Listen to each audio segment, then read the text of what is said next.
geeky, nerdy, geeky, and pop culture. And I can't talk tonight, so that's going to be very interesting. I'm Chace Ambrose. I'm the head of the Georgia Ghostbusters. Our PKE Surge, for those that aren't aware, is sort of our little Ghostbusters annual get-together within DragonCon. This year is the first year that we've actually been a part of DragonCon and having this panel and the Uri Hudson panel. I want to thank the program staff. Hopefully we'll have more going on next year for the 30th anniversary. But yeah. But before we get there, let's meet handsome Matt Burkit. Hi, I'm from the internet. Hello, Internet. Is that where you're where those horse masks come from, right? I'm actually I'm the one who hands out the box with the little blinky lights. Wireless. I thought you were the twerking teddy bear. I wish. Twerking hard or hardly twerking? They asked me to be here because I pretend to know stuff. He also built the two packs that are on the chair. Sweet. I also used to be a moderator on the largest Ghostbuster fan website. Which would be gbfans.com. Woo! All right. So we're all here to talk about Miller Fillmore? Yes. Yeah. Inspired work. Yes. So, Ghostbusters. Underrated president. Yes. When did each of you first see the movie? Did you see it in the theater or on video? Oh, I'm sorry, was my laugh indicative that I have to start? I just like the question. No, I was 6 years old. My parents took me to go see Ghostbusters in the theaters, and about halfway through they realized what a mistake it was because I was like, ah! And then the ghost flow job happened, and I was feeling better about myself. I was like, oh. And then the Stay Puft Marshmallow Man, and I knew I was in love. So, like, seriously, that movie, like, that librarian still gives me the jeebies at the beginning of that flight, man. Like, but yeah, 6 years old, right out of the theater was amazing. It was a lot of fun.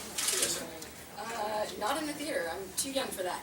But I don't know. Sometimes it's true. But no, I don't know. Shortly after that, probably around the same age. But, Ish. I saw it in the theater as well. I think that night when I got home, I took a backpack and a distributor cap and a distributor cable and the antenna off of the roof. I climbed in there, kind of pulled it off, and I was running around the backyard. And they're like, "Why don't we have any TV reception?" So Let's get ghosts. It's just been history from there. I was actually I'm too young to have seen it in theaters, but I saw probably, I know, I look like I'm in my 40s. Yeah, but I know you. Baby face Burkit. I saw probably when my mom copied it from a VHS that she rented from Blockbuster. FBI's coming to get Oh, you. man. Did it have the warble? Did it have the classic warble to it? Yeah. So I got my 10 Good grand times. from the FBI shows up. So most people have that movie that they watched thousands of times as a kid, like Barney or like Care Bears maybe. Ghostbusters was mine, and my mom hated that I reenacted the whole thing while watching it. So. Watching Marty? Yes. While watching Barney. Yeah, he was busting Barney. That was the sweetened version of Ghostbusters. Barney rolls up instead of Stay Puft. I was lucky enough that a lady took me for my birthday to go see it in the Second Run House. So we paid like $1 each, but it was that year and seeing it in the theater. I was just like, ah. So good. Yeah. It's also the movie that got me into hearses. I've owned probably 12 different funeral cars, and I have a Dodge Magnum Ecto 1, and because I don't want to cut up an incorrect car, Right. To build Like it. we are? Yeah. Well, you're converting a 60 to the guy with the blue hat. Adam's converting a 60 to a 59, so that's a little bit different than taking a 78 and strapping fins on it and won't fit. Yeah, well, dude, I've already told my wife if I ever win the lottery, the two cars that I'm going to make, like, movie perfect is going to be a DeLorean, and I'm going to make Ecto 1. Like, that's it. I'll never drive them, I'll just polish them every weekend with baby diapers. And they're just going to sit there amazing. It'll save you a lot of money because you don't have to buy a drivetrain. Oh, man, it's going to be amazing. Yeah, just going to sit there, just so beautiful. Just Yeah, just turn on the lights and be like, oh. You know, just sit there. Just plug it up and just go. I will fat to that car. It'll happen. See, you have to make sure you ghost ride that whip. Yeah. Okay, so that was my first tangent of the night. Go back to Gary. Well, real quickly, if you're not familiar, there's a rapper named Mr. Fab who made a music video called Ghost Ride the Whip, and he used a friend of ours, Ecto 1, in the video. He rented it. It was the correct year model, but not the right coach company, which is complicated. But anyway, the short version is they rented it and broke a bunch of stuff on it. They stood on the ladder on the side, they stood on the roof, they broke the windshield, stood on the hood, and when he got it back, it was just kind of in shambles. And the company that made the music video went bankrupt, and so he couldn't get his money back. He was just out all the damage to the car. So Baby diaper people. Yeah. Never rent out your car. Lesson from that is hoard all your belongings. Yes. Do not share. Don't let them out. Get paid up front. So what's your favorite part of the first movie? I'm definitely a Stay Puft. Stay Puft? Yeah.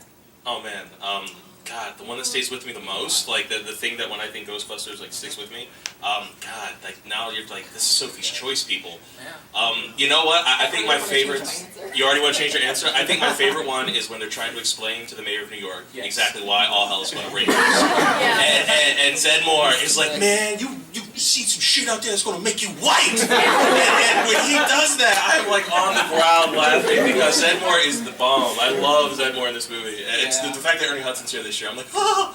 So that's awesome. So yeah, basically the mayor talking to the mayor. Ghost blowjob. Yeah.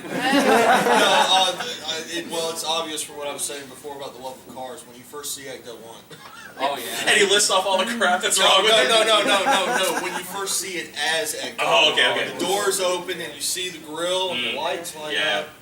Yeah, that's it. I actually have a tie for two of them. It's first one is when Ray Stantz comes around the corner for the first time, sees Slimer. Cigarette's hanging out of his mouth. Oh, that magical cigarette that would not fall? Yeah. Yeah.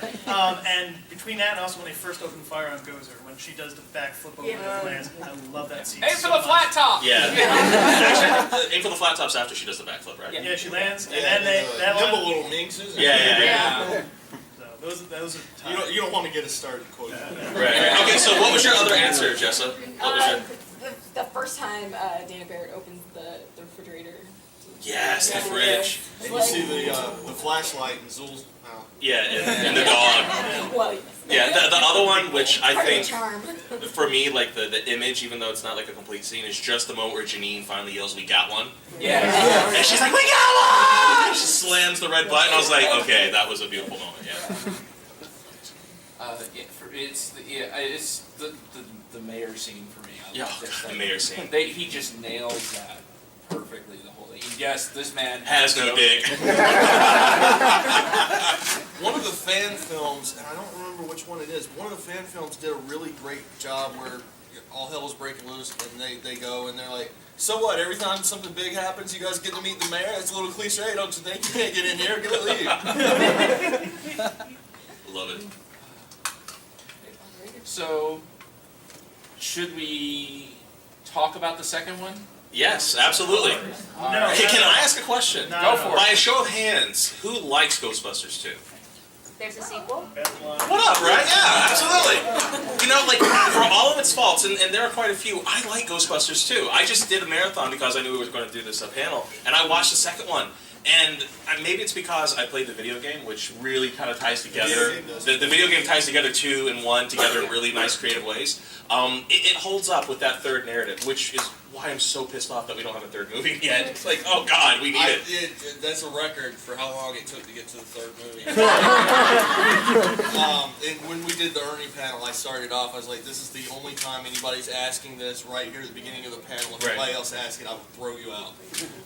But yeah, the third movie it's a sore subject amongst a lot of the fan community. The Bollywood version's coming out next year. Yeah. But what I do love is we have the game, and But the game the game is absolutely they just need to leave it just like that. Yes. It's just so. It's absolutely perfect, and like you said, it draws the narrative, the holes that are in between 2 and 1. Right. It tightens everything up really. It really does. And if you haven't played that game, I think it's like $5 now at your local GameStop. Pick it up. You will not regret it. That game is tight. It's written by Aykroyd and Ramis. It has all the original voice actors. For the characters that return. Daniel's not in it. And, Bill Murray. No, not Bill Murray. Tully. Thank you. Rick Moranis. Thank you. Rick Moranis isn't in it, but he's got like a note on his desk. And there's a lot of little things in the game too that are really awesome, like messages on the voice answering machine and stuff that you can check. There's a reference. The Vigo painting. Yeah, you can talk to the Vigo painting. Yeah. There's a reference to Indiana Jones where somebody says, "I'm calling about the Vigo painting. It belongs in a museum." Yeah. There's some great stuff in that video game. So if you need Ghostbusters 3, boom. But yeah, I like 2 a lot. I actually, I've gotten older and watched it over and over again, the problems I have with that movie seem very inconsequential to all the things that I like about it. So. My personal biggest issue with the second movie is they didn't know how to end it. And actually, my friends and I had lunch with Michael Gross, who's the producer of that movie. We actually took him out and got him drunk at some sushi bar. And he said... A diabolical plan. and Yeah, we're gonna find out everything we want to know. And while doing that, he even admitted, he's like, yeah, Slimer was a lot more, it was different because of the cartoon, which he was also a producer of. Right. And then he also said we didn't know how to end the movie. We started filming the movie without knowing the ending. And I think it's that's scary. And I Yeah. think it's, and even admitted there, he's like, you shouldn't do that. Yeah. Good seats in the back. Come on in. So, yeah, and for me, that movie always falls apart once they get the statue of Liberty. Oh no, man, that's like the best moment. When the Statue of Liberty starts to walk and like they're going through, I mean seriously, what I loved about that movie when they get to that point is that you have this entire idea that all the negative energy in New York is making the slime like super just gunky, right? You can't get past it. And they're like, we need a symbol. We need something that will motivate every person who sees it to immediately go into New Year's Eve mode. To like they're just going to become warm and fuzzy. They're going to hug each other. And it's like the Statue of Liberty. And that was right after they had just done the restoration too. So it was like, I think a year or two out of the restoration. And it's like, what up? And she's like walking around. And she's like, she nods at people, man. She's like, yo, homie, what up? Give me some slices of pizza. I'll be back later on. And she's just walking around. And she's beating the crap out of the dome, dude. Which, by the way, that was actually played by a man. Was it? Yeah, That's awesome. The jogger, the ghost jogger, that's the same actor. Yep. But the only problem I have with that scene, really, is the fact that the controls, like every single time they have to make it look hip and modern, is they take whatever game system is popular, that just shows and that just shows how Nintendo controlled America. Hey, at least you didn't have the power glove, right? Like, I played with power. But yeah, well, what they needed was they needed a giant creature because they had a giant creature in the first one. So Yeah. And that's what irritates the crap out of me. Yeah. It wasn't the bad guy. Fallback things, yeah. But yeah, sorry. Yeah. No, I'm sorry. That was my rant. I'm good. We need ghosts to catch. We need a giant thing walking down the street. That's What I wanted to see was more of that big, the big orange monster in the arch near NYU. Oh, yeah. The big one that like bows down, like he looks so evil and wicked. That's the only time I don't know what's that guy's story. Right. Yeah. he That was friends with the bench that was chasing people. Yeah. And the other thing that I thought that they should have, like in the original script, it wasn't the Titanic, it was the Hindenburg. And they decided both because of special effects at the time and because they figured it was too dark. But the idea was to have the Hindenburg crashing in the background and people walking out on fire. That That would have been awesome visually, but I'd have pooped my pants. that's messed up. That is messed up. But Too soon. Too soon. It's one of those things about 2 being so much lighter than the first movie, and that's something that would have worked well in the first film. It would have. But you know, the first movie, when you look at the first movie and the second movie, one of the things that the first movie gets right, and I've talked about this before on other panels, just as a point of reference, is that Ghostbusters starts from a place of quote-unquote reality. We get a ghost sighting, right? And so from the ghost sighting, it starts to accelerate. The ghosts get a little bit bigger, they get a little bit meaner, they get a little bit more nasty. And then by the end of the movie, they're like, oh, by the way, there's a Stay Puft Marshmallow Man, and nobody questions it. You're like, yes, of course there will be a Stay Puft Marshmallow Man in this movie, because that's what's in the script. You get the Ghostbusters 2, we've already had that acceleration curve, so at that point, the only way to keep our expectations that way would be to start with a Stay Puft Marshmallow Man, and to then make it even bigger, which, ironically, is what they did in the video game, which is why it works. Right. You know, but they kind of did the slow burn again. It just felt like a false start of sorts. Well, one thing they did in the movie is it kind of parallels almost what would happen in real life. Is that nobody, like, they got sued by everybody and nobody believed what happened. Right. Yeah. Like, and you know, They thought they used gases or something. well, yeah, it's like how everything now is a conspiracy. So Right. it would be like that then. I think the moment that works the most for me, though, the second one, is at the very beginning. We're catching up with them, and statements, and to all the psychics out there. And they just laughs like, you dumb bastards. Well, then it's like, see you then. So stupid. You know, actually, the scene that got me in Ghostbusters 2 was when Ray and Zedmore, they roll up and like, okay, what is it? Oh, it's, this means there's like 15 in the room. Okay, I'll take care of them. And you walk in and it's a kid's party. And you just immediately, you think, oh, no, honey, don't. Right? Like, all of a sudden you talk to like that stripper that's missing too many teeth, right? You're like, no, go to school and get an education. You know, like, you're better than this, right? And they sit there, they start making the song and dance, and you know they're trying their best to give these kids a show. And what do those little bastards do? He-Man! He-Man! I was like 9 years old. I wanted to punch that little dick. Like, boom! Like, oh my god! By the way, that party scene at the beginning is actually kind of a dig at someone that was in the Ghostbusters community back then. Oh, really? There's an individual, I'm not going to name his name, but he used to actually, right after the first movie, he's the first person to jump on making a car and getting gear and stuff, and he started doing birthday parties. We're not going to name his name, but it is written on the back. It's actually But signed. if you want to know, it's right. It's signed on the back of that pack. Right underneath Dan Aykroyd's. Yep. But so that was a little bit of a dig. But that individual also did get to be in the second movie as well. They actually had him in the second movie as well. When they throw the slime bags, like, yeah, the museum. He's one of the People that get slime. two people in the couple that get slime. Oh, nice. It's probably That's a little factoid. Yeah. So what about you, Enjoy Jessa? Ghostbusters 2, yay or nay? Yeah, I'm a fan. Absolutely. I love the whole story. I loved the movie. I'm sorry. Just, I do. How do you not? I mean, that's the coolest thing in the world. Yeah. And it still creeps me out seeing it live in person because Ghostbusters in New Hampshire travel with Vigo. And it's still creepy in person. There's always a Vigo every year for like the last 3 years here at DragonCon. There's a Vigo walking around with the painting around him. And he'll just stand there and he'll look at you. You're like, no, dude, that's not cool. Yeah. And you know what? That's probably the thing that I dislike the most about Ghostbusters He's 2. just looking for his kitten. Is when the Vigo painting turns into the Ghostbuster painting. I hate that moment. Because it's like, who painted it? Why is it there? Why are they naked? Like, there's too many... Especially, why are they naked? No. Okay, look, they went for the half-C, all right? I'm a full Monty guy. If you're going to do it, all right? Not this little, I'm going to Toby crap, all right? But no, we have to make it PG and Let's kids get to watch Ernie. stuff, That's whatever. Yeah. Ghost blowjob, done. Period.